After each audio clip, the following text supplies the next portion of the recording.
Thank you for coming. Having lingered around Nansan for a whole year, I decided to put on a kind of farewell performance. And I'd like to talk about generally what Mahayana Buddhism means to me, or what it might mean to philosophy and theology in the Western world if it takes to heart the central insights of this tradition. And when I say Mahayana Buddhism, I'm really talking about Indian Mahayana Buddhism, which is, where Mahayana Buddhism began. I'm not so interested at the moment in Chinese or Japanese Buddhism, which is basically the afterlife of Mahayana Buddhism. Mahayana Buddhism itself having more or less disappeared in its homeland, India. I'll hand out a little text that I prepared for the occasion. So,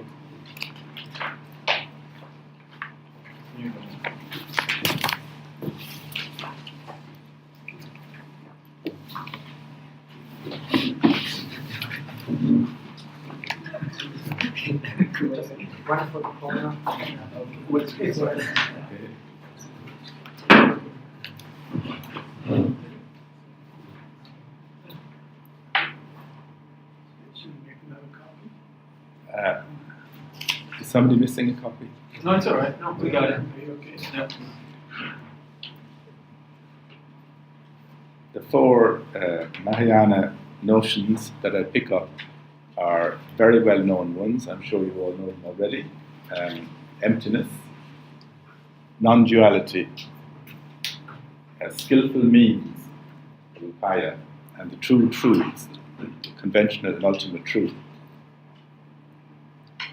I actually presented those four ideas in lectures I gave in Paris 4 years ago, and the title of the lectures was Western Philosophy and Buddhist Concepts, but the editor said, "Surely you mean Buddhist wisdom," as if Buddhism had no concepts. So I said, no, I think concepts is quite a good word. Though at the end I said the four concepts might be blended together to produce wisdom. The trouble with these concepts, of course, is they're very transcendental kind of things. It's very difficult to talk about them or to think about them. A topic like emptiness is not my cup of tea, really. And I'm rather nervous today when I see so many philosophers reaching out for these very difficult concepts. And I would include God among the difficult concepts. Philosophers are obsessed today with talking about God. The Insistence of God is a title by John Caputo. Or about divine presence, the topic of an AA panel I'm supposed to go to. Or about the mystical, mysticism. Or about divine simplicity is a classic theme, but it's an extremely abstruse and elusive topic. Or just about givenness or presence. These are all terribly difficult things to think about. And worse still, they seem to demand that you have a high spiritual level of awareness, that you're kind of navigating, you're sailing in this world of divine presence and the mystical. And then people are called mystics for no reason at all, out of the blue, because they wrote about God. They suddenly are called a mystic. People want to have mysticism at any cost. So my own chief topic has been conventional truth, which is the low level of Mahayana thinking, not the ultimate, but the conventional. And I wrote a whole book trying to show that theology is all about conventional truth. You probably have seen it out, but I just passed around. And secondly, I don't like talking about these themes in general terms. I much prefer to find a text that I can talk about. You can handle a text. Text is something concrete, empirical. So I've written a commentary from a Christian point of view on non-duality. with non-duality in the Vimalakirti Sutra. That text itself, of course, is a terribly elusive, terribly tantalizing text. But nonetheless, it gives a more concrete access to this Mahayana topic of non-duality. For the topic of emptiness, today I picked a much shorter text, the Heart Sutra, which is, I suppose, in Japan, the best known Mahayana Sutra, because it's the shortest. Somebody told me that his professor in Koya-san University, Shingonshu University, calls the Heart Sutra the McDonald's of Buddhism, because it's fast food, you see? And that's why it's so popular. Anyway, it's a godsend to people who want to talk about emptiness without having to read endless sutras. And of course, the great thinker of emptiness is Nagarjuna, whom you can read in this modern translation. Well, let me just read some of my text now, because it's easier to follow. In these talks, I reconsider 4 Buddhist concepts and ask what impact they can have on Western philosophical and theological thinking today, dropping each of these concepts like a pebble into the deep well of Western cogitations. It will be interesting to see what ripples are generated. Perhaps the pebbles will simply sink without trace, or perhaps they will set off a revolutionary convulsion in Western ways of thinking. This was expected, of course, long ago, back at the beginning of the 19th century. People thought that the discovery of Indian thinking, of Hinduism and Buddhism, would totally revolutionize philosophy. That never happened. At various times, Western thought has been fascinated with the topic of being. Medieval scholasticism conducted a gigantomachia peritasusias, a gigantic struggle about being, as Plato puts it. And Heidegger exerted great fascination in the 1950s with his call for a phenomenologically based thinking of being. Buddhist emptiness, too, has generated a fascination on the Western mind, conveying a thrill of horror to 19th century thinkers misled by an old missionary's tale that on his deathbed the Buddha had confessed the true secret core of his teaching: nothing exists, nothing has ever existed, nothing will ever exist. Yet some, such as Schopenhauer and Wagner, were powerfully drawn to the understanding of nirvana as total extinction. The highest bliss is unconsciousness. That's the last word of Wagner's greatest opera, Tristan. Thanks to such mediators as T.R.V. Murty and Frederick Strang, his book Emptiness, a Commentary on Nagarjuna, was very, very widely read in the 1960s, 70s. The key word of the Perfection of Wisdom Sutras, Shunyata, emptiness, and of Nagarjuna's Madhyamaka philosophy became widely known, creating particular excitement in interreligious dialogues, to which this institute made a powerful contribution by its publications on the Kyoto School.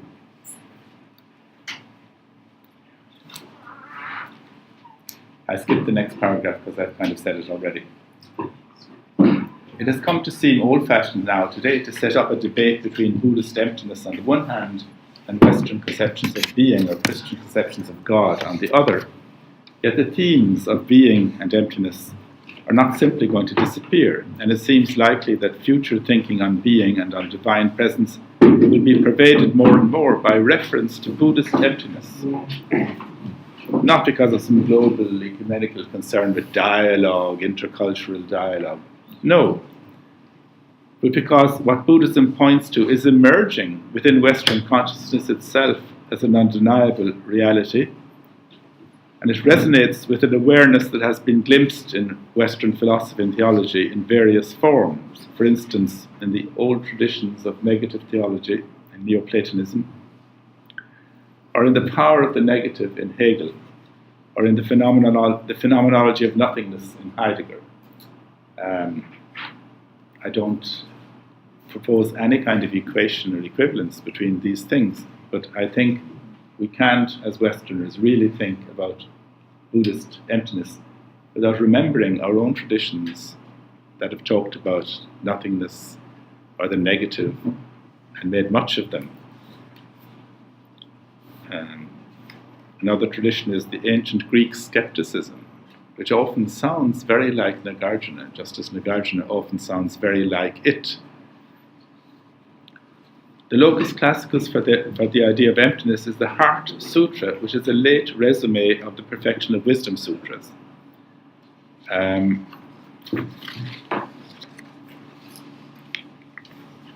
It spells out, page 2, line 3, it spells out the teaching that all things are devoid of substantial being or identity by negating a long list of scholastic categories from the Abhidharma treatises that form the third basket of the Buddhist canon.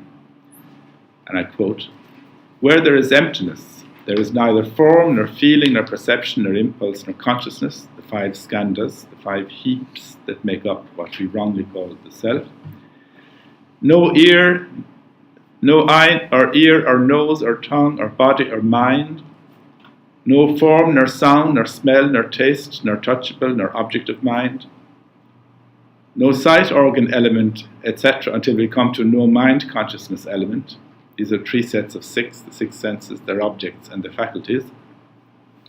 There is no ignorance, no extinction of ignorance, etc., until we come to there is no decay and death, nor extinction of decay and death." So this is the 12-fold chain of dependent origination and its extinction, its negation. Notice that little phrase, "until we come to," this naishi in the Japanese text.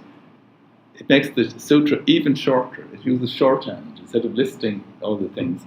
Whereas the long Perfection of Wisdom Sutras list everything at great length, and they can have about 10 pages saying, we deny form. And this goes on for 10 pages. And then it goes on, we deny feeling, second skandha. And this goes on for another 10 pages, which are verbatim identical, except that the word form is replaced by the word feeling.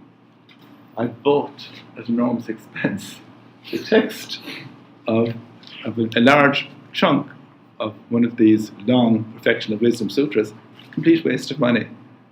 Because you could cut out about 98% of the text and you'd have the whole thing. But the point of that, of course, is for meditation. Over and over again. You spend a whole week meditating on the non-existence of form, then a whole week, and you go on forever like that. And you think there's nothing to be said about emptiness, but there is, because you can apply it to everything. And go on and on forever. There is, wait a second now. There is no suffering, nor origination, nor stopping, nor path. These are the 4 Noble Truths. This is the basic doctrine of Buddhism. But here they get a no in front of them. There is no suffering, no origination of suffering, no cessation of suffering, and no path to the cessation of suffering.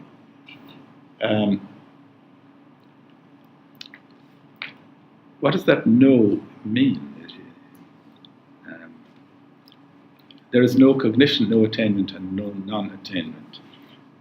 Emptiness applies right across the board. Not even the most hallowed categories are spared.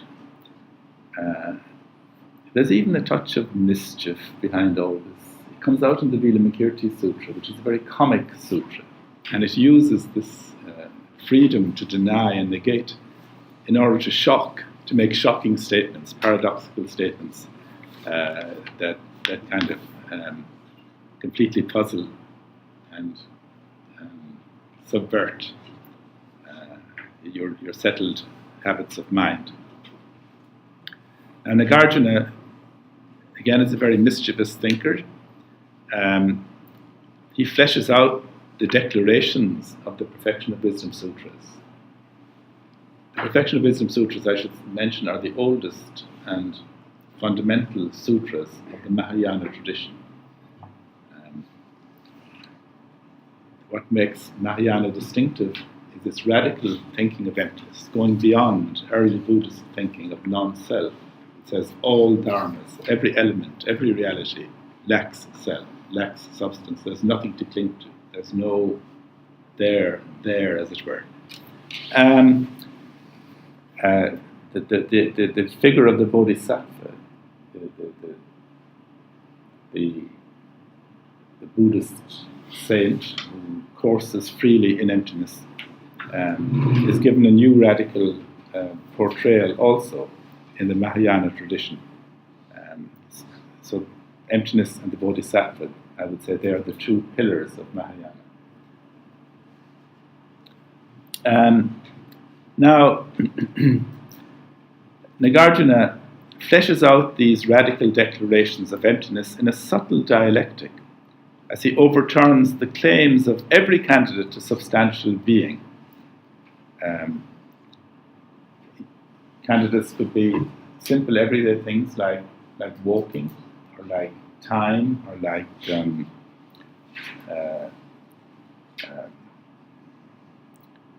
seeing, or they could be sophisticated Buddhist ideas, which in turn are shown to be empty.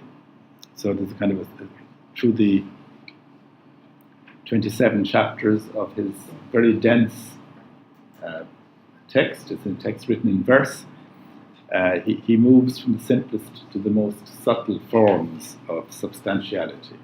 And he's arguing against previous Buddhist thinkers who tended to try to find the ultimate elements of reality, the lists of dharmas, irreducible ultimate elements of reality. He finds there a subtle clinging, and he's trying to take us away from that. And at the end, he restores Buddhist thinking. He restores Buddhist thinking. He says everything is empty, and therefore we can say this and we can say that. And what he means is those Buddhist teachings retain conventional validity. They are a very useful, skillful means to take us to liberation. So then you get the theme of the twofold truth, the ultimate, which is inconceivable and unspeakable and absolutely empty, and the conventional, which is what we've got to say to keep the show going.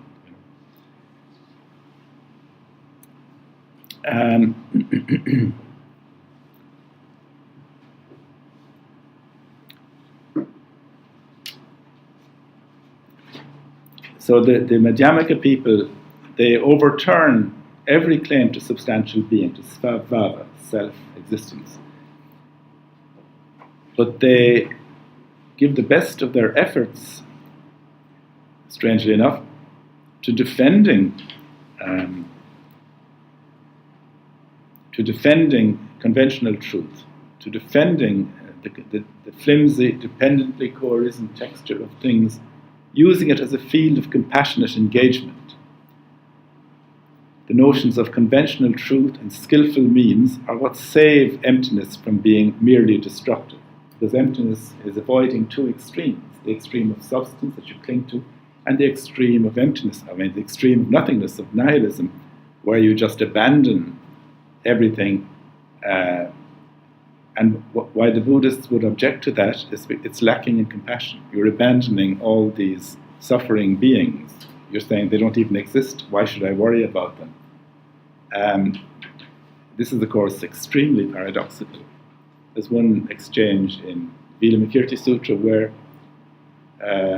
someone asks Vilamakirti, how should we see beings, meaning suffering beings, sentient beings, any kind of beings?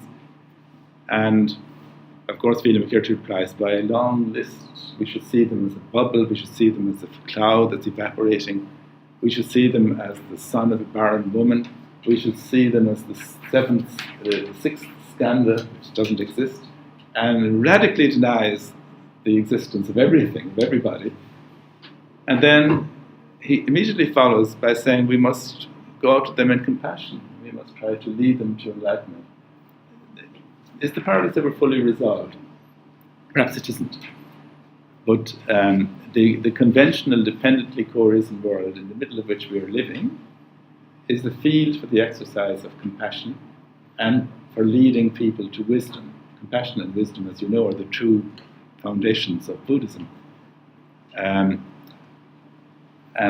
the Bodhisattva's compassion seems to be mainly taking the form of teaching people that they needn't cling to being, They needn't cling to substance.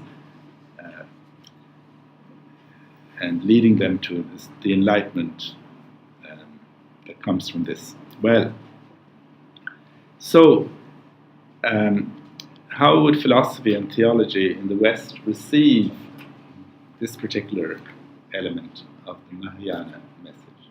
What do we make of this emptiness? Well, theologians have made a big song and dance about emptiness. Masao Abe, you remember his dialogue which he performed in many places with theologians about dynamic shunyata, which is his version of Buddhist emptiness. He made it more dynamic, he made it a kind of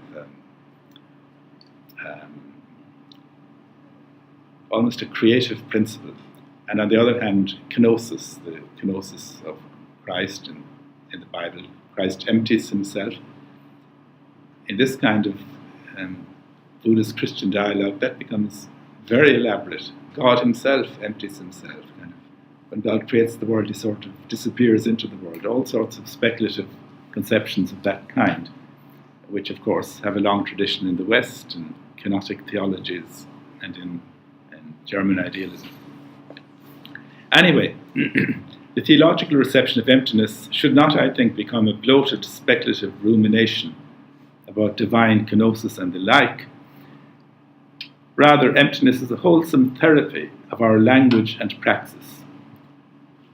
The current situation of Christian faith makes imperative an opening of mind and heart to the Mahayana conviction that all is empty of substantial being, that language and religions are radically conventional, flimsy, contingent constructions to be handled skillfully and discreetly in pursuit of wisdom, and that wisdom itself is not at all a matter of drop-dead, stunning theophanies, or of detailed blueprints such as fundamentalists crave, but something that intrinsically shies away from definitive formulation. The enclave of biblical studies and European theology has become stifling and is poisoned by bad-tempered disputes, yet the force of habit keeps us from opening the window to the luminous perspectives of our sister religion. Our sister religion is what I call Buddhism in the context of this, in which the delusions of fundamentalism and of an imperfectly focused dogmatic tradition can be serenely analysed and overcome, and the core message of Scripture and of tradition allowed to resonate anew in a purified, disencumbered, and demystified form. Can theology adopt the Heart Sutra's rhetoric and place all the Christian categories under erasure?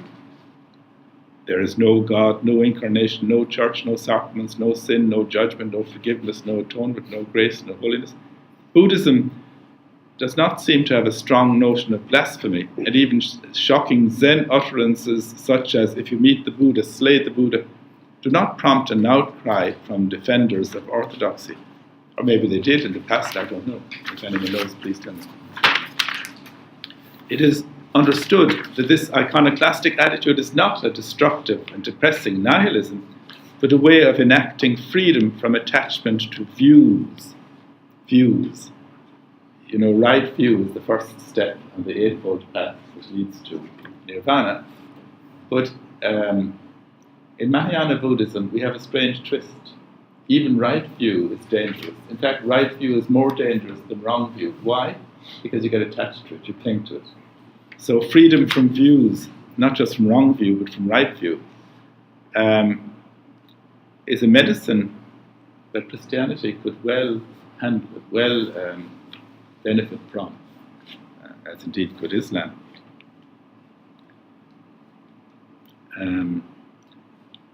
Now there are, of course, famous traditions of iconoclasm and negation in Christianity. The tradition of negative theology, which points to the mystery of the divine by denying all human categories as infinitely inadequate. Or again, the critique of the central religious institution of sacrifice by the prophets. Or again, the Pauline opposition of the spirit that gives life to the letter that kills, the letter of the law. Or again, the way that Jesus deconstructs the adulation of his worshippers Why do you call me good, he says, for example. These all show the strong iconoclastic dynamic within Scripture, within Judaism, and within Christianity. Christians know too how words grow stale and have to be renewed by contact with the realities to which they refer, so that we must shake off reliance on words and letters as a form of spiritual bondage. Well, if we put quotation marks around each of the negated terms in my blasphemous list above, there is no quotation mark God, no quotation mark incarnation, no quotation mark church, etc. We can see the value of such negation as breaking with reliance on words that have frozen and congealed. And this negation could also point up the limits of a Greek ontology of substance as a vehicle of doctrinal articulation. Right through the last 5 centuries, there's been a constant rumble going on about freeing Christianity from Greek categories. It began with Luther and Melanchthon, basically, and continued down through various French and German thinkers, down to Harnack at the end of the 19th century. It's gone in and out of fashion, but it's a question that never seems to go away. So we're always shaking the tree, not the Bodhi tree in this case, but the tree of Christian doctrine to free it from imprisoning habits of mind and language. And finally, the instincts of modern atheism and agnosticism cannot just be bluntly repressed. They must be brought within the household of faith by being assumed and purified. Karl Barth, who was not the most open of theologians, well, he was, relatively speaking, an open person, but he wasn't very open to Eastern religion, for example. But he took Feuerbach very seriously, because Feuerbach was a trained theologian who was the most radical critic of the Christian tradition. And Barth said, he's one of the choir of theologians. We can't expel him. We have to take seriously his questions. So this is another way in which negation, negativity, has played a role within Christian theology.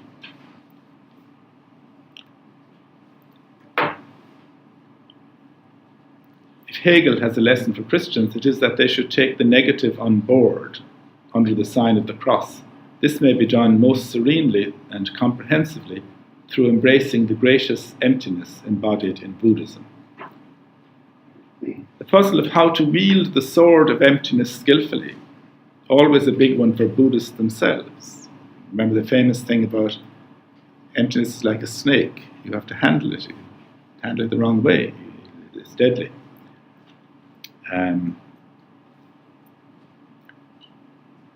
One thing that Buddhism insists on is that this sword must be wielded compassionately, with the liberation of suffering beings kept always in view.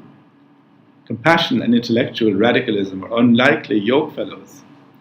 Yet for Buddhism, the ultimate refinement of wisdom is that it allows the self to be guided by the heart towards its healing application where it is most needed. And I hear that in the Heart Sutra.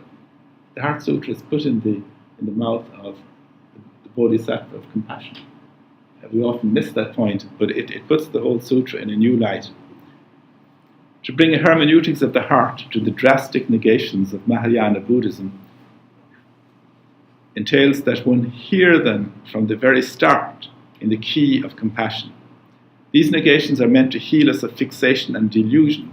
They are a medicine for our psychic scars.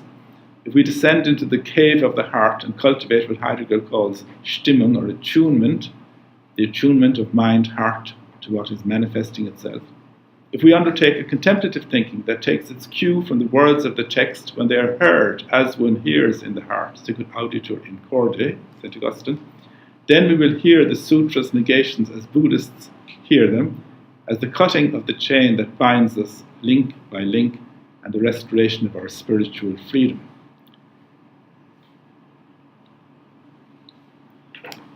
Now, to a Christian reader, this sutra does not look like an edifying text and doesn't produce devotional warmth, not at first anyway. it produces perhaps a sense of exhilaration as it demolishes one rigid mindset after another. The first target is the self, or rather the self has already been decomposed into the 5 heaps or skandhas, and now these heaps are further dismantled by the insight that they are empty of substantial identity. The text begins, the Holy Lord and Bodhisattva, which is canon, or Avalokiteshvara, was moving in the deep course of the wisdom which has gone beyond. He looked down from on high. He beheld with 5 heaps, and he saw that in their own being they were empty. The gaze of wisdom here is also a gaze of compassion, attributed to the Bodhisattva of compassion.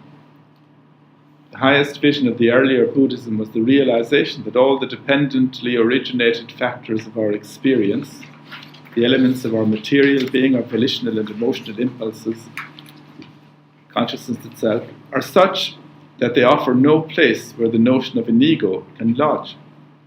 Close inspection reveals an ongoing life process at no point stabilized by the imposition of an unchanging personal identity. Rather, our fixation on such an identity blocks our access to the phenomenological realities of existence.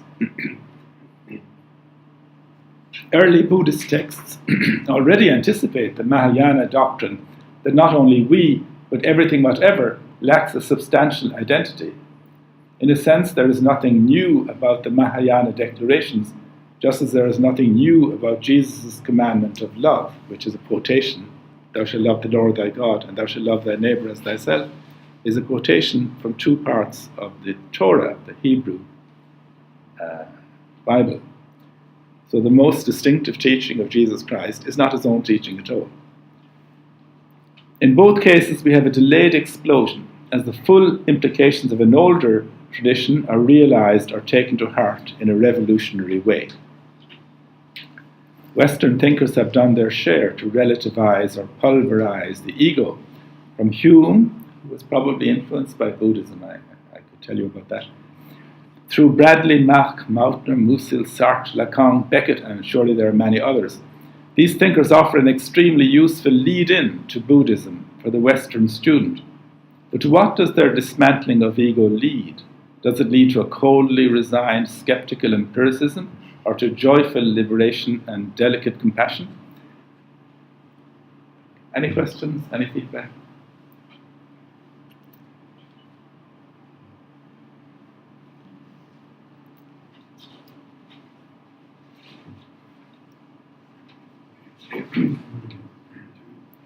Do we have questions now? Yeah, I want some intervals and pause, some aeration of the discussion. I don't see any problem with your presentation of the Buddhist conventional tutus and such as well, I think. But I'm really curious of what would happen if someone like yourself, for example, would come out with a Catholic Heart Sutra and list all these, negations, perhaps nail the 99 negations on the church door. 95. Would that lead to another revolution? If I put quotation marks around the terms, would that make it any better? There is no Pope. There is no.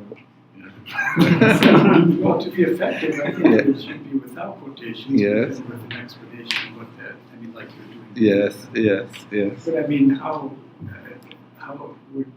But what would be the reaction among theologians who would be presented with such a list of negations? Would it be rejection or just?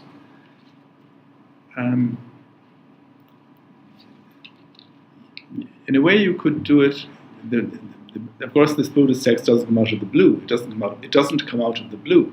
I mean, the Heart Sutra is saying things that Buddhists have heard before, right? So if you were going to do a Christian Heart Sutra, which might not be a bad idea, it could be anonymous. What you could do is build on previous Christian negation. For example, the end of Pseudo Dionysius' very short text, The Mystical Theology. It's not a text I particularly like, but it has a series of negations which are very stunning. And Bill Johnston, I think, quotes it quite often. Or Meister Eckhart, again, I pray God to deliver me from God. All those Eckhart statements. So you could build on these two extremely well-known texts in Christianity, Pseudo-Dionysius and Eckhart. You could build on those and create a Heart Sutra that would actually sound quite edifying. It would. Well, there was precedent, and George Taube wrote the Waikiki Beach Sutra. The Diamond Head Sutra. Yes, yes. In which the Buddha appears on Waikiki Beach and gives a sermon. Yes. So you could write something like that. And what does he say? What does he say in the sermon? I know, I call it the Nanzan Sutra. I think Paul really asked the right question. Yes, and he yes. asked it very clearly. And Yes. I want to ask it in a little more roundabout. At the very beginning, you said that at the beginning of the 19th century, there was a flurry in Germany, I gather, that Indian philosophy was going to revolutionize Western philosophy, but it never happened. And then you kind of indicated that something similar happened with the Mahayana Buddhism coming to the West and talking to theologians. It was going to revolutionize, turn theologian its head, but that really. And you said what it really did, if I understand it, is that it forced us to go back and recover certain things in our tradition that we had neglected or we had trivialized or hadn't given importance to, which is okay.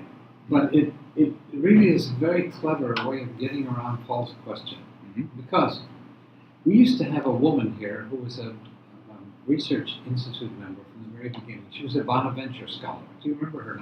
Hisako Nagakura. Yeah. And when she would hear, von Bracht and so on, and everybody else talking about all these Buddhist ideas, she was a really dedicated Bonaventure scholar. I saw her in her life, in the 25 years or so she was connected with us. I saw her go through these stages that William James said all great new ideas go through, which is, first of all, it's false. It's simply not true, because our tradition says this and this and this, and it's wrong. And the second is, well, it's true, but it's unimportant. It's just it's trivial. It's insignificant. Nishida and the stuff you're reading, the Shinran stuff, that's very interesting, but that doesn't really get to them. The third stage is it's important, but we already knew it. It's nothing new to us. And then that was her attempt to show in Bonaventure's, she wrote a little commentary on the Invariamentus Idei, the voyage of the soul to God. That there wasn't anything new, that these are the same ideas that these philosophers were trying to do. And then finally, in her last days, she realized it was both novel and revolutionary. Now, you seem to be at the third stage. Oh no. And that's what bothers me. Unless I misunderstood. I read this book very carefully. And it goes something you think like I'm this. still at the third stage? You know that I have. I've talked about it before. But put it this way: take the eternal soul, the idea of an everlasting soul that survives the death of the body. Take this fundamental Christian concept. As a human being, I can say, well, that's just. I don't take that literally. As a human being, I can say that with no problem. I can see this idea of a human soul as a cipher pointing to a deep human desire to overcome death, without ever having to say that that desire is going to be fulfilled, or it's going to be frustrated, or maybe it'll be fulfilled in a way that doesn't need a soul. I can suspend judgment on that as a human being. But if I'm a theologian, I have to hold on to that idea as something foundational to the Christian tradition. Well, now, then I must take it as an object of critical attention. I can't ignore it, or I can't push it away. But as a human being, I can step in there and say yes, but I can see all theology as conventional. Which is what you do, the back door. You come in and say, well, not from a theological point of view, but if I step outside of theology, I can see all theology as conventional. So you theologians should see that. But the point is, as a theologian, you can't take your content as conventional. You can't just put quote marks around it. That's when you step out of theology and look at it from the outside and say that's not everything there is to the faith. But when you're inside theology, you can't erase these important concepts, or at least that's the teeter-totter I kind of find. Wait a second now. Nagarjuna says, when I come to that in the fourth of these strokes, but Nagarjuna does say that without the conventional truth you can't communicate the ultimate. And therefore he does see conventional truth as a vehicle of ultimacy. And my point is that everything that theology wants to save is saved by that, But are you saying that as a theologian, or because you say it's a fundamental theology, but it really is kind of like standing outside? And so I could ask you, but as a human being, do you really believe that those are quote marks? And do you really believe that these concepts are just concepts? And you might say, well, yes, but as a theologian, I can't say that. As a human being, no, I don't really believe that these are just quotation marks. Otherwise, would I be studying theology at all? I think that's what he wants to say. Yeah. It's really interesting. And at the beginning of your paper, you said you want to throw a pebble. Sorry, I want to pebble. Yeah. Well, face Yes. I think it's just an analogy. I think that's what you want to do from now on. But do you think, is this the same thing that you want to do, or others? My question is, you said you throw pebble into the water. Yes. But what if you as a theologian jump into the water of the Buddhism? Yes. And you're swimming in the pool. Yes. And you want to see what happened to you as a theologian. Yes. To your body, to your spirit, to your mind. These two analogies are the same or different? Or do you think we need the third new analogy? How different? Let me say that I don't think the vast majority of philosophers and theologians are going to leap into the Buddhist well. But if you drop a Buddhist pebble into their well, who knows what will happen, We can't just say to all theologians, time for you to start, thinking like Buddhists primarily and doing Zen meditation, whatever that would mean. You just have to let the Buddhist thoughts deploy their own potency. Everything is received according to the mode of the recipient, St. Thomas says, right? St. Thomas himself did not become an Aristotelian. He received Aristotle, right? He leaped into Aristotle as much as he could, but that was a very different thing from what Aristotle himself would have been back in the ancient Greece. May I say that in that case, the Buddhism is a tool to understand Christianity better, or is Buddhism something else? Well, my topic is for a philosophical and theological reception of Mahayana Buddhist insights. Reception, we don't know where reception will take you. It will take you very, very far. As I said already, the Western reception of Buddhism so far has not been a big success, right? It's been thwarted.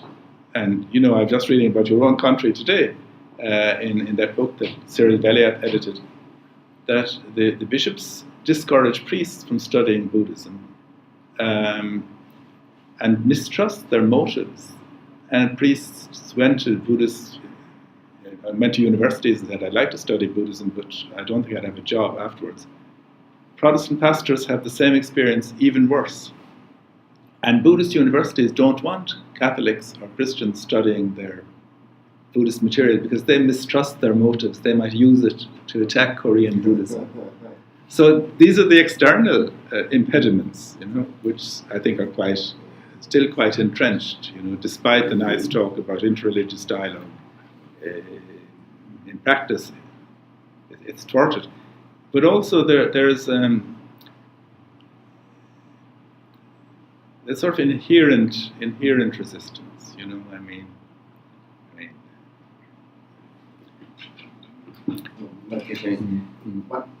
What really happens when you say we are making dialogue with Buddhism? So to understand what happens to me or to my Christian faith when I think I make a dialogue with Buddhism. That's my question. So for me, this analogy is very important. Well, somebody who did plunge into Buddhism is Aloysius Pieris, and he spent a year in a monastery without any Christian celebration or prayer or anything, just becoming a Buddhist totally. And he ended up with this statement: "I met the risen Christ amid the ashes of my faith." You could put your head around that, In fact, I could distinguish between theological reception of Buddhism and Christian Buddhist dialogue. Christian Buddhist dialogue means you go and live with the Buddhists, like Father Thierry Roboam does down in Nagoya, in Tokyo. And you share their life, and it's a very vital kind of thing. Whereas I'm really talking about a philosophical encounter with Buddhism, where you receive Buddhist ideas the way you would receive philosophical ideas. I mean, and all the ideas I'm talking about, they are philosophical ideas. I like Nagarjuna because he's a philosopher. I'm not really interested in Buddhist pilgrimages or the realia of Buddhism. They're not of interest to me. Okay, will you continue? One more question. Yeah, okay, sorry. May I? Or Sure, go ahead, no problem. I'm actually very excited that I get the chance to ask this question because it touches on something that I've been thinking about for a while now. And it's actually similar to this problem that's been just discussed and may also lead to an answer why at the beginning of the 19th century Indian ideas have not really been absorbed into Western thinking enough as to make a remarkable impact. Because my question is, and when you say that you argue or explore a philosophical and theological reception of Mahayana Buddhist insights, the question that comes to my mind is if philosophy as such and Buddhism as such are actually compatible. Because I mean, one of the problems, it seems to me, that the idealists had and the romanticists at the beginning of the 19th century in Europe is actually that Eastern philosophy, in particular Buddhist thought, to a very, very strong degree rejects the notion of understanding the world by categorizing phenomena. And it seems to me that that is what we mean when we say philosophy. Right. The Western tradition of philosophy and the use of the term philosophy actually means dissecting phenomena of the world by means of categories, which, if you did that in a Buddhist context, would actually, kill the Buddhist experience, wouldn't it? I mean, because to the degree that the experience of oneness ought to be possible. It seems to, and I'm by no means an expert on Buddhism, but it seems to me that you would have to reject, to a large degree, the concept of categorizing altogether when it comes to experiencing, what Buddhism is actually after in the first place. Yes, and that's one of the inherent resistances to Buddhism and to Indian thought generally. But of course, it's partly unfair because Buddhism is an analytical religion. It does analyze. But it analyzes to deconstruct. It analyzes all the categories that enchain us, and it does give them conventional validity. But in the end, it's you're right that, as I was talking next about non-duality, that there's a tremendous emphasis on the sameness of all dharmas, whatever that means, samatha, the one taste of all reality.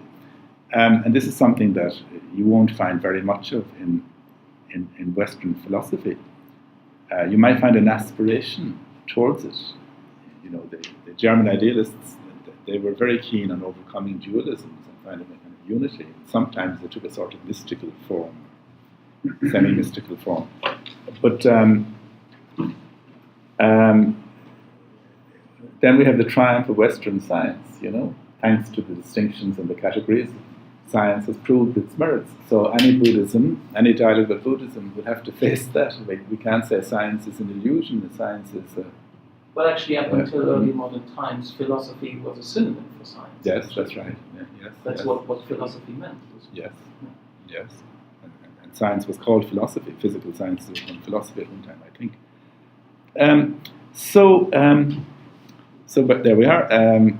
But I still think that the Buddhist, again, I'm very limited in my reception, as you can see, the Buddhist sense of the conventionality of all our constructs, it's a very enlightening thing, at least for theological thinkers, And then in the West we have the movement called Deconstruction, a very vast and muddled movement, but it didn't ever get it never got its grip on science.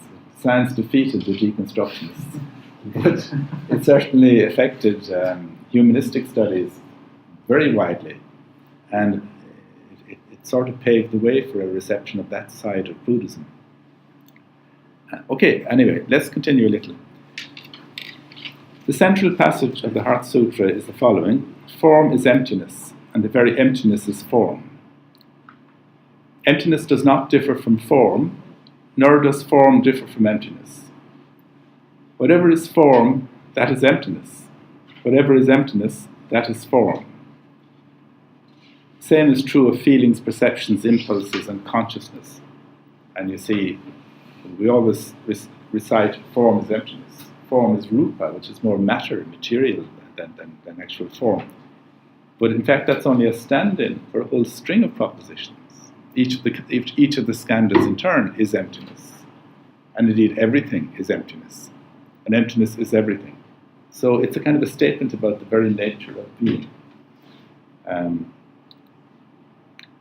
all the dualities, samsara and nirvana, convention and ultimacy, they're all implied in this statement.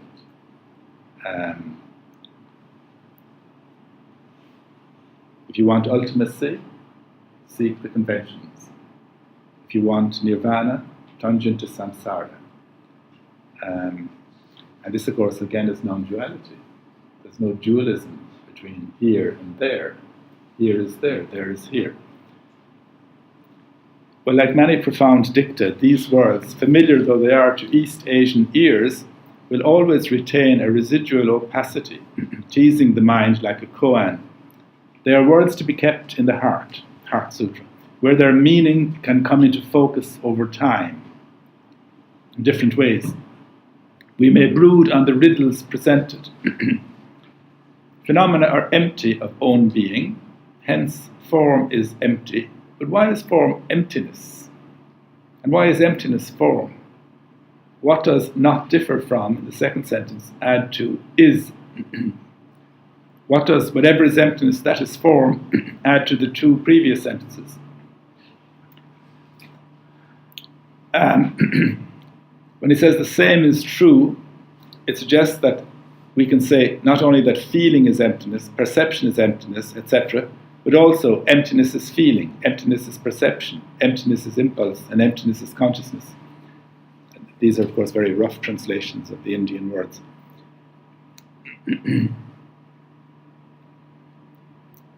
Does this mean that emptiness is all phenomena? That all phenomena are emptiness? Should we take it that empty reality, the thusness, the tathata of things, is forever the same, but that our understanding of it is as various as the myriad phenomena that offer points of departure for grasping it? In other words, whatever phenomenon we take up and analyze, we always come to the same result.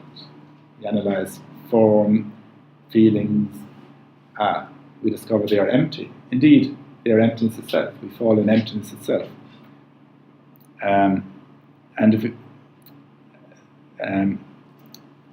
But anyway, as exegetical or speculative puzzles, these questions are rather otiose, how do you pronounce that word? Osios. The text must question us not only at a speculative level of puzzles, but at an existential level of challenges, dislodging our attachment to each of the 5 heaps, as if they were solid and substantial, and at the same time correcting an attachment to emptiness itself that would miss the way the 5 heaps serve as its conventional vehicle. The text is guiding us to the middle way between the extremes of substantialism and nihilism, or annihilationism as it's sometimes called. But according to a sober, minimalist interpretation found in the Indian commentators, you know that Jan Nattier has a theory that Heart Sutra was written in China, in Chinese. I don't think that's possible because there are Sanskrit commentaries on it, and I doubt very much that people would have translated the Chinese text back into Sanskrit and then composed commentaries on it. Anyway, according to a minimalist interpretation, form is emptiness in the sense that emptiness is the final nature of form. Emptiness is form in that emptiness is not to be discovered apart from form. Well, that makes sense enough.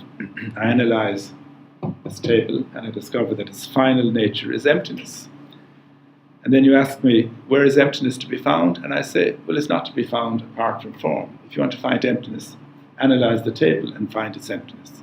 Or analyze yourself and find your emptiness. Or analyze the moon and find its emptiness. And so that's a kind of rather mundane account.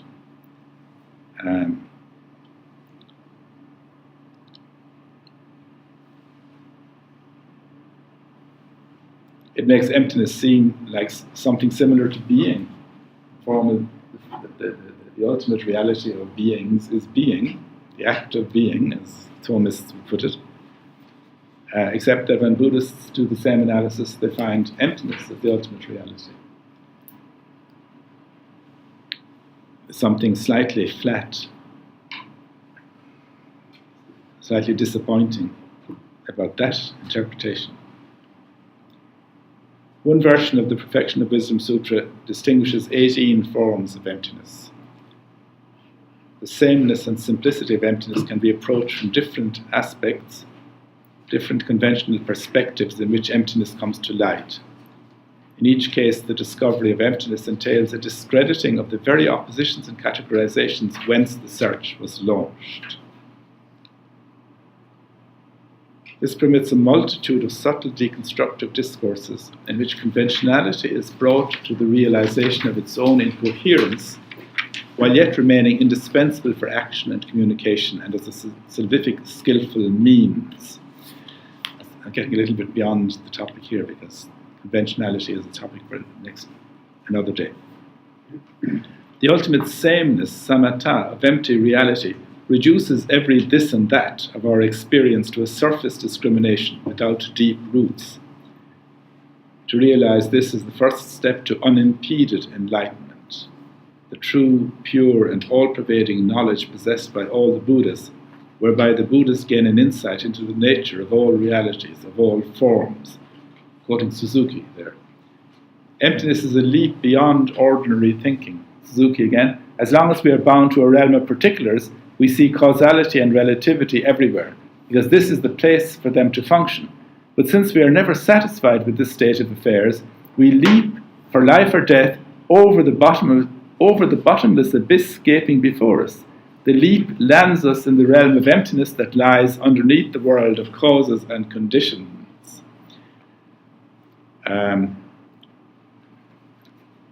Again, Suzuki's language could be queried.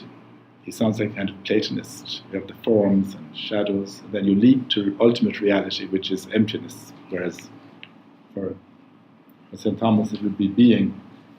For Plato himself it would be the good that is beyond being in majesty and power.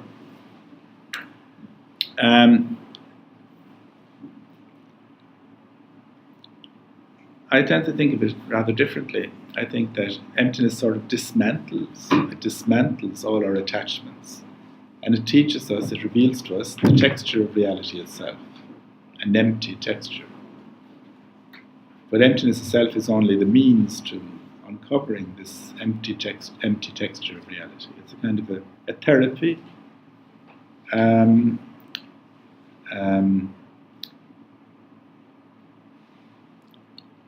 It weans us away from clutching. It's even a little bit like Keats's famous negative capability, where you can live without certitude, without an anxious reaching after certitude.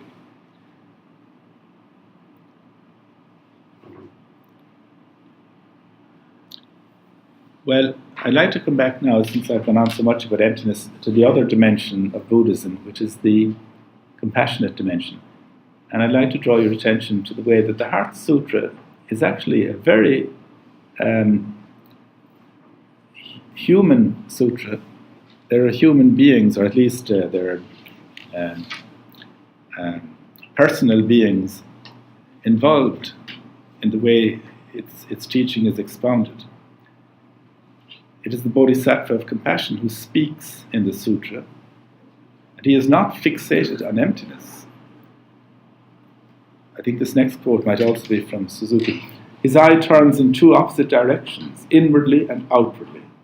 So does his life proceed in two opposite directions. That is, in the direction of shunyata and in the direction of sarva-sattva, all beings.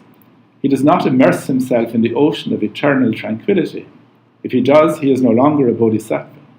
He somehow keeps himself on the wavy surface of the ocean, allowing himself to share the fate of an aspen leaf on the turbulent waters.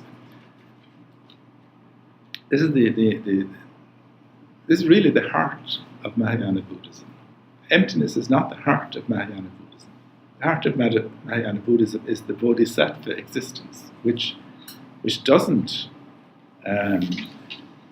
let itself be consumed by nirvana, but which espouses the whole world of samsara in a therapeutic and compassionate fashion.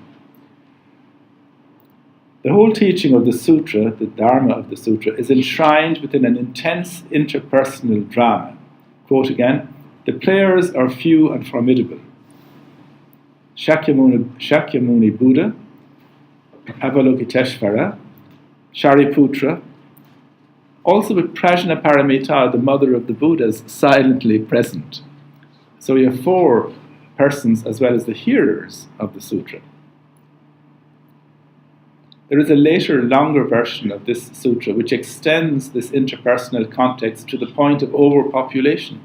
In this version, the Buddha, amid a large gathering of both monks and bodhisattvas, is absorbed in concentration.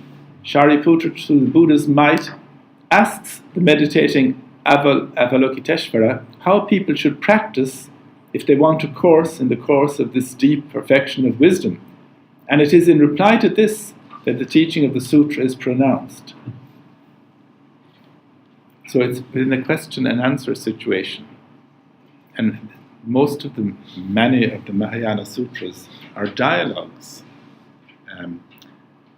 Sometimes with Subhuti, who's a very advanced Buddhist disciple. He's the disciple most famous for his wisdom. But often with Shariputra, who is a kind of a clown in these sutras, who kind of represents the ordinary person who's kind of baffled and confused by everything. And this dialogal context gives the teaching a kind of a compassionate quality. It's a teaching given to help the hearer.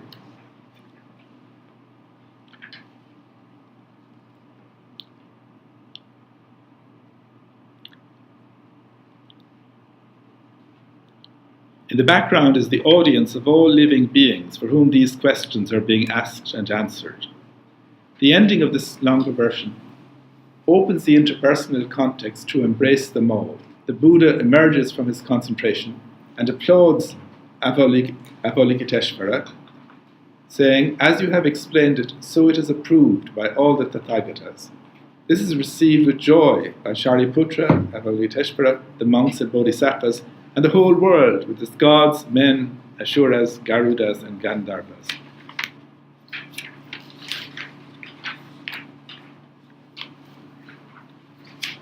continuing this quotation, the Buddha says nothing until the epilogue, but rather silently empowers Shariputra to ask and Avalokiteshvara to answer. The Buddha is no longer simply the teacher, but is transformed into the principle of enlightenment, a silent, eternal, numinous presence, the Dharmakaya, the Dharma body, which is the ultimate reality of the Buddha. This gracious enabling silence can be thought of as maternal. The Buddha remains sunk in meditation, not in a demonstration of indifference, but in the sense of having returned to his own deepest identity as the Dharmakaya. The Buddha as Dharmakaya is reality itself, and it is by what we may call his grace that all the other voices of the text are enabled and permitted to resonate. Heidegger's evocation of the quiet power of the possible and of being as the loving enabling, the Mögendes Vermögen, could serve as a model for bringing out the nature of this gracious enabling presence. As to Avalokiteshvara, bearer of the Buddha's message, he is the bodhisattva of compassion, or for all practical purposes, a Buddha himself, who sees the cries of the world, this Kanseon, the Japanese translation canon, as one who might see a drowning man before the cries reach his ears. This is an image I found in some little introduction to the Lotus Sutra, I think. Infinitely responsive to its sufferings and taking in myriad forms in order to reach out to help. His is a maternal presence, and it is logical that in China his sex changes and he becomes the goddess of mercy, Kuan Yin. So wisdom's starkest utterances are confided to the voice of compassion. Another quasi-personal figure in the text is the perfection of wisdom itself, envisioned in maternal terms. Wisdom itself, personified as the mother of the Buddhas, pervades all the sutras dedicated to her, the Perfection of Wisdom sutras. And in this sutra reveals her very heart. According to Indian psychology, the heart is where the consciousnesses that pervade the body gather. Quote, in the same way, all of the meanings of the vast, intermediate, and brief Mother Sutras, Perfection of Wisdom sutras, are gathered in this small sutra, as in the heart. Buddhist iconography gives richly detailed face and form to such textual suggestions. Quotation, finally, personified as a deity, the Prajnaparamita is inserted into the pantheon of mythological figures, becomes the object of a cult, and a number of ritual texts describe the methods by which her spiritual power can be evoked. There are images of the Prajnaparamita sitting cross-legged on a white lotus. Her left hand near her heart carries the book. Her right hand near her breasts makes the gesture of argumentation. And there are trinities composed of the Buddha, the four-armed Prajnaparamita, and the four-armed Avalokiteshvara, representing Buddha, Dharma, and Sangha, respectively. So it's interesting that the book and the argumentation are enclosed and enfolded in this highly personalized, personified, and warm, motherly, compassionate milieu. The personae who figure in the sutra may be divided into two categories: the teachers, the Buddha, Avalokiteshvara, the Prajnaparamita herself, and the listeners, Shariputra, and the I who begins the text with the standard formula, thus have I heard, who is usually Ananda, and the hearers. Like all sutras, the text is the word of the Buddha, a Buddha Vachana. That is the historical Gautama and his disciple Ananda. In this case, some have claimed that the transmitter cannot be Ananda, but must be a bodhisattva of higher rank, able to understand the new Mahayana teaching. Viveka proposes Manjushri, bodhisattva wisdom. But that would transfer the I who reports the teaching from the side of the disciples to the side of the teachers, altering the interpersonal dynamics of the situation. Perhaps when we recite or copy out the sutra, we identify ourselves not with Avalokiteshvara, but with the listening scribe Ananda, grateful for the teaching, though it largely eludes our grasp. The hearers of the text, the community reciting it, who form another dimension of its interpersonal context, can also easily identify with Shariputra, the representative slow learner in all these sutras. The three teaching figures may be felt to be embracing maternal presences who guide Shariputra as if he were a child. To hear this Dharma with the heart is to become a member of the Sangha which lives that Dharma, and the text enacts the inseparability of Dharma and Sangha as it invites us into its interpersonal play. The sutra culminates thus not in the doctrine of emptiness, but in the emergence of the figures of bodhisattvas and Buddhas born of the practice of perfect wisdom. Emptiness is not just a logical or notional doctrine, it is the insight of wisdom, and wisdom is not just a virtue or sagacity, it is the very mode of being of a bodhisattva. The Heart Sutra aims not to convey insights on emptiness, but to induce us into the bodhisattva mode of being.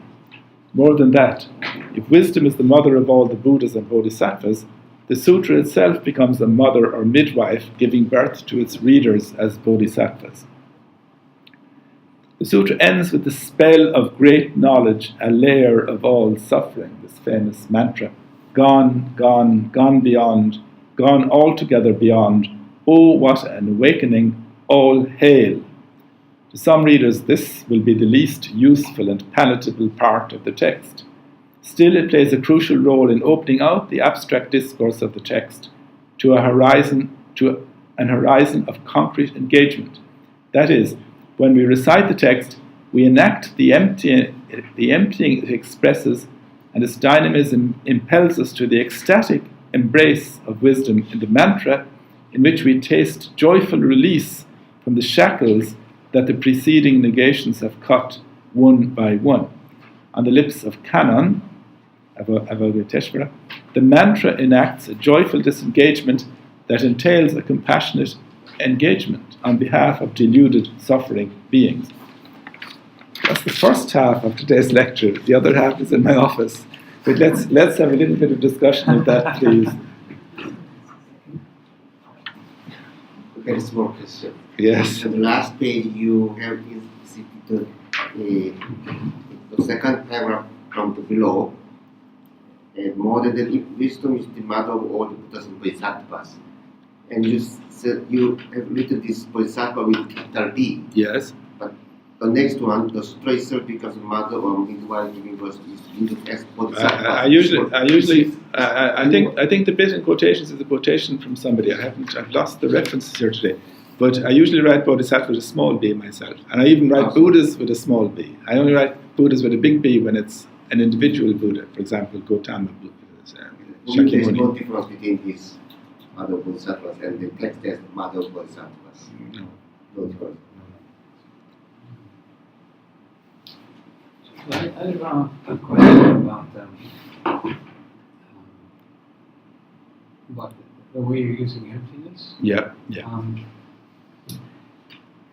You said that emptiness is a kind of it's therapeutic for conventional truth. In two senses. First of all, it kind of scrubs our mind with its arrogance, right? And not ultimate, which is conventional. Secondly, it turns the mind away from its ideas, preoccupations, to the suffering of the world, compassion. So, but this seems to be then that emptiness becomes an upaya, a skillful means, a therapy for conventional truth. But isn't it the other way around? Namely that emptiness is an awareness of the fact that all insight is upaya. So, the conventional truth, that's the therapy. The conventional truth is therapeutic for emptiness. It's a skillful means for emptiness to turn it away from its distance from the suffering of the world, to bring emptiness to bear on the suffering of the world. So, I mean, you could probably play theoretically at some level and say they're both upayas for each other, but fundamentally, isn't it true that conventional truth is the therapy for emptiness and not the other way around? And now, That means that if you look at the number of times where emptiness is actually critical of specific conventional truths, saying they're only conventional, they're not many. It's more like a general statement that all these truths are conventional. I mean, there's a bit in Dogen, that's a perception. But so emptiness is simply an insight into the fact that truth is conventional. And then that means that it has to be therapeutic of this insight, which doesn't do anything. It's just up in the air. It's just a epistemological awareness. It's a skillful means, a therapy, to take this idea to the emptiness of all things and bring it to the earth. Yes, well, you know that anything we can say is conventional truth, ultimately, according to Nagarjuna. And he does actually say the ultimate. There's a famous sentence in Nagarjuna which is utterly mind-blowing, where he says things are neither empty, non-empty, nor both, nor neither. I think he says that, which is a very radical statement, and which is basically saying that even emptiness itself is merely a conventional way of thinking. So there's this disappearing act of the ultimate can't be expressed except through the conventional, and therefore it's very important how we handle the conventional, not only how we handle it in terms of being rational and wise and insightful, but in terms of being compassionate and aware of the macro context. No, but my point was simply this. It's not as if conventional truth is a skillful means so that human beings can get by and be rational and be compassionate. No? It's a skillful means of reality itself, of empty reality. So our conventional truth is reality at work. We are the therapy of the abstractness of the real, and we bring it to compassion. The bodhisattvas are living skillful Yes, means. yes, That's yes, what yes. Smorzata was telling me just the other day. As bodhisattvas are living skillful means, and just like in Christianity, Christians are other Christs. You know, they bear one another's burdens. You are members one of another. This is saying you're all Christs to each other. So, in a sense, skillful means is the ultimate reality in Buddhism. In a sense, it's the most substantial. It's the incarnational reality, if you like, as we say in Christianity. Any more thoughts about this? If you like, I will get the second half, but it's on Hegel and Heidegger. We also need to. Should we order how many people are going to dinner? So we need to. Right, 6. Who is not coming to the dinner? Not coming. 1, 2, 3. So yeah, we should sit at dinner, right?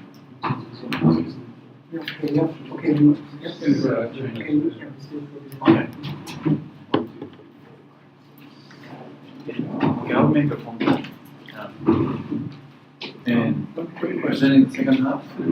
I just give just in 6. Well, I just summarize in general terms what I said in 6. Is there a reservation in 6? No, he'll make it first. Yeah, I'll make it right now. Okay. 6:15 or something? I think in Mahayana, and you make it clear, that emptiness spontaneously leads to compassion. In the kind of in theory, but it's in practice it's not, and the Buddhists have a lot of trouble. Yeah, I'm not getting it to lead to compassion. In real life, but I mean, theoretically, it always pans out that way. But I was wondering if you would go ahead with this applying emptiness to the Christian tradition, no God, no church, nothing. Could you present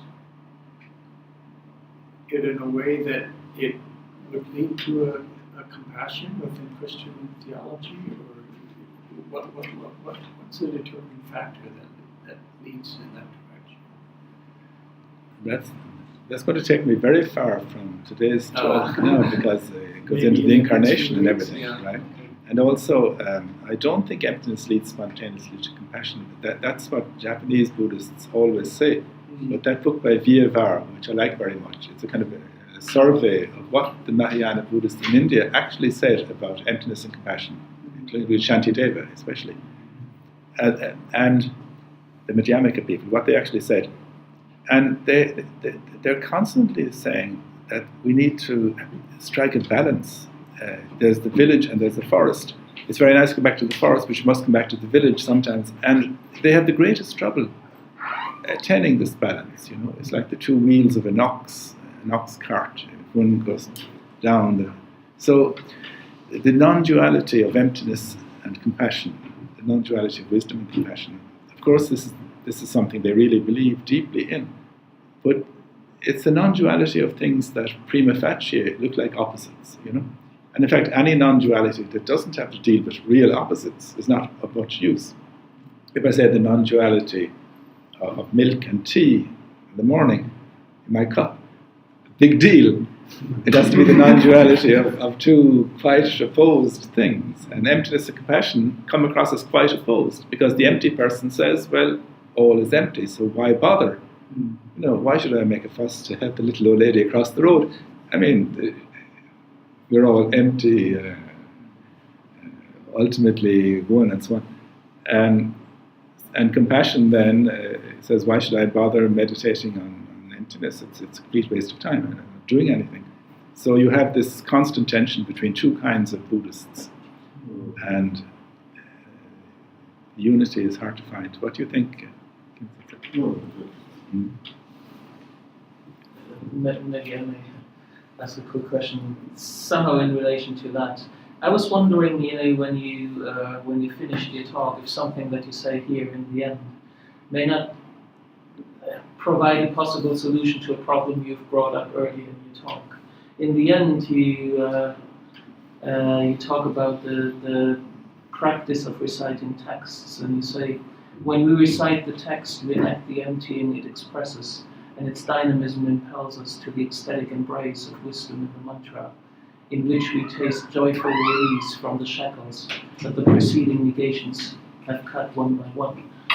I was wondering if that may not provide at least to a certain degree an explanation of how we may approach all these many no's. There is no this, there is no that, particularly no suffering. Actually, already when you mentioned that in the beginning of your talk, I was wondering if these statements, there is no suffering, if they are actually if they are actual statements, is there an actual skepticism there, or may we not maybe also understand those statements as, if you will, self-fulfilling mantras, or meditative practice that puts itself into actuality?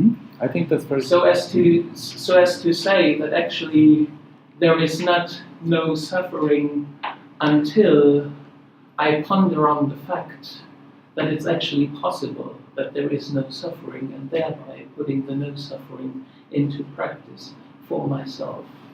And also thereby being able to lead other people to enlightenment, because if they understand that too, then for them there would be no suffering. And thereby being able to enact the very compassion that seems to be excluded when you make a factual statement like there is no suffering. Yes. I mean, it's very much what you say is very. It's very much performative text. It's a prayer, of course, and it's sung. It's not actually recited verbally. Monks sing it and monks, and this moo moo moo. It's like the koan about the dog. It's affirmative. It's not a negation really. It's affirming. There's no this, no that, but that means emptiness. We're all released from all these things into emptiness. It only becomes true in the act of affirmation. Yeah.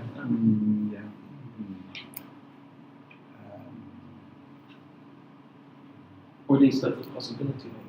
See, Christian prayers are much easier because they're wishes. The 7 petitions of the Lord's Prayer.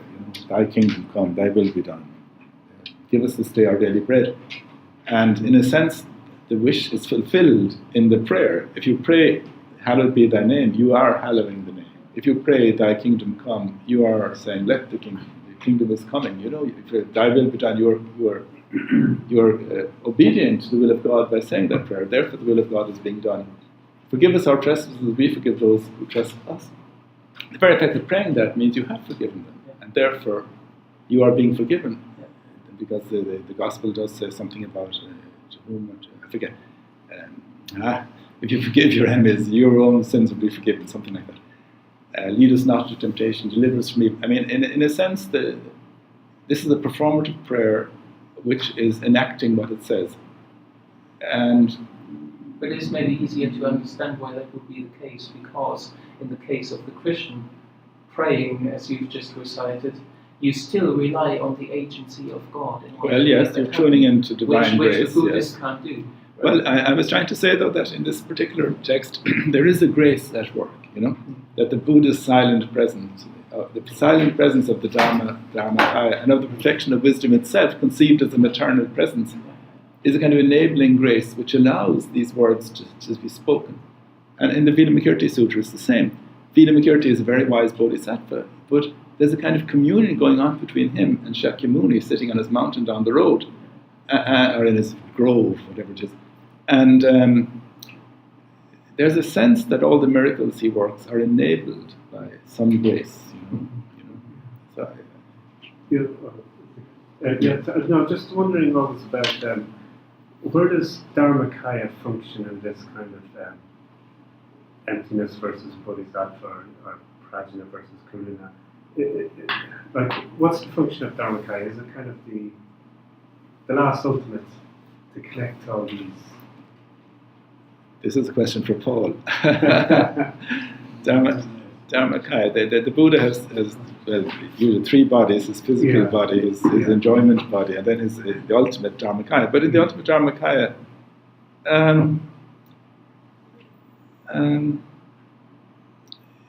I think it's reality itself, really. It's ultimate reality. But is it trying to yes. get reality not to be kind of this brute reality? That's right. It's trying to put a bit of personality. Yeah, it is. In a way, it's a bit like Christianity. Like the ultimate reality of Jesus is supposed to be the eternal Word, right? The eternal Word of God, which is the foundation of everything, right? So there's a very similar dynamic. You meet a person, the Buddha or Jesus, and you are supposed to understand that you're really meeting ultimate reality, right?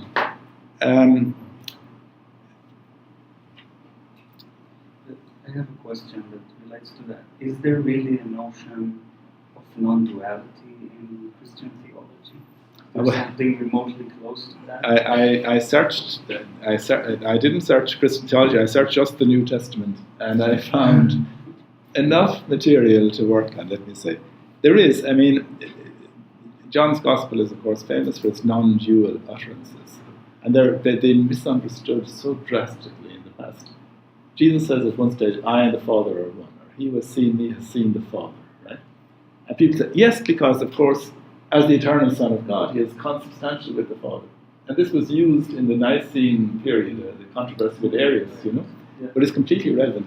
The thing is, it's an encounter. You encounter Jesus, and you're encountering God at the same time. It's a non-dual thing. It's a phenomenological thing, There's no ontology behind it. There's no metaphysics behind it.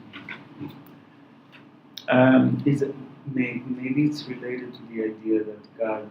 I'm thinking about Genesis. We always go back to the Bible. That God, with God's breath, right, is kind of like endowment of the soul, right? The continuation of God's breath is the person's soul, right? The person's essence is the same as God's breath.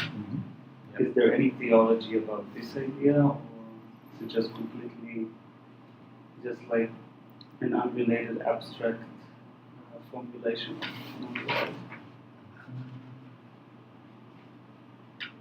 Jim was talking a while ago about this. You said something about the soul. I mean, in the Old Testament, there isn't any immortal soul, really. God gives the breath and takes it back, right? So it's very remote from Indian thinking, where the tat pharmacy, the Atman is Brahman, or from Platonism. Non-duality in the Hebrew Bible, that would be a bit of a tricky thing. I'm thinking about the Hebrew Bible, and I don't remember that God takes back the nefesh, right? Doesn't he in one of the Psalms, doesn't it say, you give them the breath and you take it back?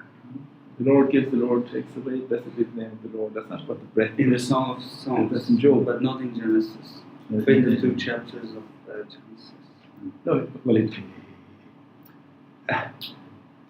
But isn't there something in later on where God repents him of having created the world? maybe. Just before the flood, right? I think there's something. I think that the giving and taking away does not refer specifically to the breath No, of God. that's right. Not in Job. No. But I think Yeah. there is. I mean, you could make the point about Ecclesiastes, Yes. where it says, who knows whether the spirit of man, will rise, That's will right. rise to God or will go Yeah, down. that's a to very the- skeptical to book. the- Yeah. yeah.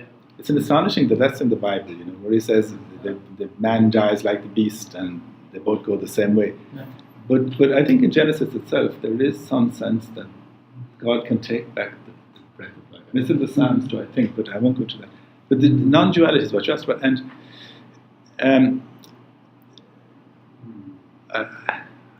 I had a lot Must be of... stuff in the wisdom that will correlate, that's all. Right, but it's a very strange Yeah. book, right? In the Bible, it's like But the wisdom a of weird in animal. general. Songs. Love of God.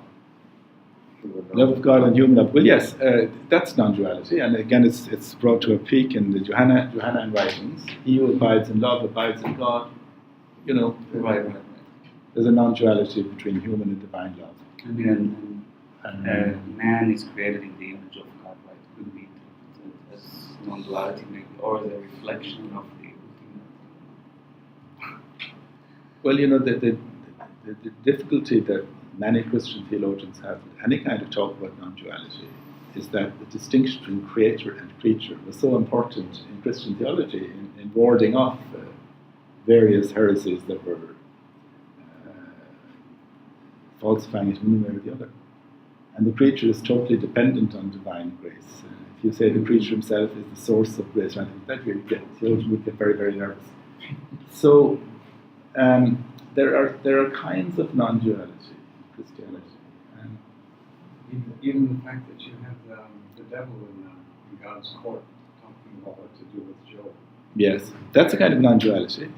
Because the devil's story isn't in the Bible, of course, that's Midrash, right? Lucifer. No, the devil is in Job, but But the it's traditional. interesting. The traditional reading would put a non-duality with I think that in the traditional, I'm thinking about Judaism, like in the Talmudic or in the Midrash interpretation, Satan is not personified, it's some sort of trick that was exercised by God. So they're trying to negate any sort of dualism, that there is another being that can rival God. Who knows if that was the intention of the writers. But In the Isenheim altar piece in Colmar, it's very famous. what? Isenheim altar piece. It's a very famous medieval. It dates from about 1516, just on the eve of the Reformation. And there's a choir of angels playing music, and I forget now who's playing the music, but there's a group of people sitting, and in the middle is the devil. It looks like the devil, but somebody else said it's the Buddha. Anyway, it's a non-dualistic, whoever it is, it's a non-dualistic image, But God will be all in everyone. God will be all in all. Christ will give the kingdom back to the Father, and then God will be all in all. That's a non-dualistic statement. Again, postponed to the end time, but even so, there is a kind of non-dualistic urge, certainly in the Johannine writings. I know there's Johannine dualism, there's light and darkness and so on, but that tends to be overcome as you go on. The first half of John's Gospel is all about the light shining in the darkness, and the darkness can't understand it and rejecting it. It's all about faith and unbelief. But the second half, you're inside the circle of the believers, and it's all about love. And it's all about this I and me, and it says God is in Christ, and Christ is in God, and Christ is in the disciples, and the disciples are in Christ. So this mutual indwelling is a huge theme. Mene, to abide in me, and This one. This is a kind of Christian version of non-duality. Christ in me by Paul, the Galatians. That's right. Galatians, no longer I that live, but Christ who lives in me. Yeah. Paul also has a kind of non-dualism in the terms of what I said earlier about we're all the body of Christ. You know? And you must bring in the death and resurrection of Christ, the relationship between life and death, and between sin and righteousness. These are, Christ becomes sin to give us his righteousness. He became sin for our sake. I think it says that. It's kind of like the Buddhist defilements are awakening. It The is. well-known so Buddha. Yeah, it is. Kind of culture. There's a very haunting statement that Paul Claudel puts at the beginning of his satin slipper, Etiam peccata, and he attributes this to St. Augustine, but nobody has ever been able to find it in the writings of St. Augustine.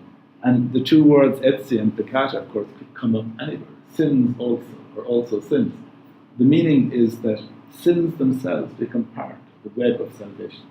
You know, when they're forgiven, or when they're covered over, even when the sinner comes to Christ and receives Christ's justice as a mantle. That's what Luther was trying to say, I think, in that very notorious statement. Sin boldly, believe more strongly. Yeah. So we had Finished? Okay. Thank you. Okay. Your assignment for next week is to read the Vilamakirti Sutra, because that's what I will mostly be talking about. Okay? On the topic of non-duality. I want to hear it. Oh,